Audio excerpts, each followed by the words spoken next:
Welcome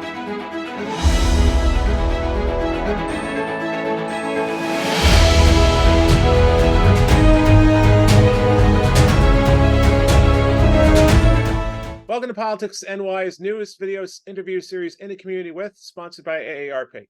I'm Robert Posaricki, Executive Editor of AM New York Metro. Today we'll be in the community with City Council member Mercedes Narcisse of Brooklyn. She represents the 46th district covering the neighborhoods of Bergen Beach, Canarsie, Flatlands, Gerritsen Beach, Marine Park, Mill Basin, and Sheepshead Bay. After winning the office in 2021, she'll be up for re-election this November to complete the 4-year term. Councilmember Narcisse, it's great to have you with us. Good to have me here. Thank you. All right. Thank you. So let's start with the topic of ageism, which is something that permeates all aspects of life for New York City residents. It's in the workplace, street design, public transportation, how the services are promoted and accessed, even the built environment that we live in. What is one ageism issue that has had an impact in your community, and how have you addressed it? For age group, for me personally, I talk about it. I'm almost there. Come on now. So New Yorkers for ages from over 50 deserve our respect, dignity, recognition of their work, contribution to our community throughout their lives. They deserve access to quality healthcare, safe housing, protection from age discrimination at work, and meaningful recreational and social opportunities. I invest a lot in social, we don't say senior daycare anymore. We say adult daycare or day entertainment.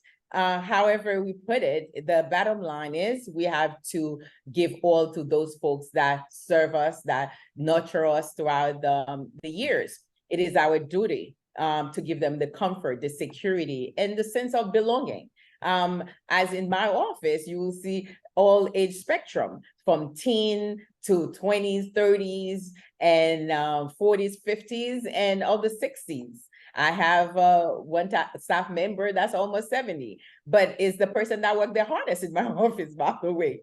So for me, it's something we need to be doing. They have earned the right to age gracefully, and we need to give all the resources and the support.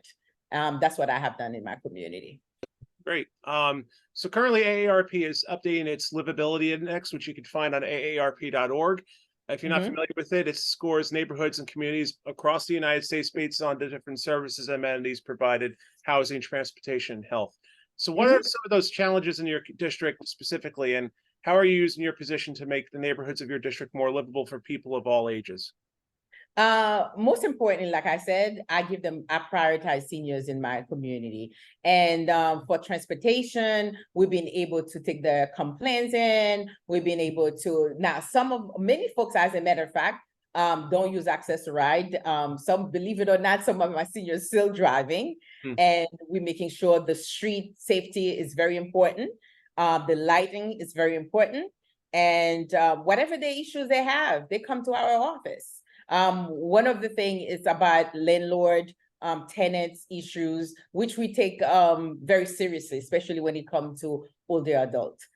We address that. When it comes to entertainment, I work closely in collaboration of big organization in my community, Millennium Development, that always in pushing for the seniors. So I'm in the right place to support and push for the respect all my older adults deserve in our community. All right, great. Let's talk about your district as a whole. People of all ages. What would you say is the top issue you've heard from your constituents in the past year, and what are you doing to resolve it?